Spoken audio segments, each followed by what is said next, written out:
Once upon a time, there were three little men. Jim, Hi. Angus, Hi. and Harry. Hi. They lived in a small house with a short pathway leading to a market. We have no food. We need to go to the market to get more food. So they walked to the market, but on their way they found an odd traveller. Or should I say, spaceman.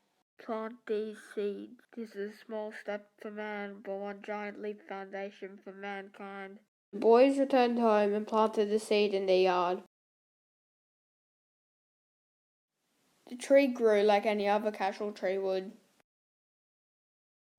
Bark soon formed on the tree, and then leaves did, until it grew beautiful golden wattle. First came the bees, then the squirrels, then the birds. The bees gave them honey, the squirrels gave them nuts, and the birds made sure no insects infected the tree. And with a decent supply of food, they lived Happily ever after.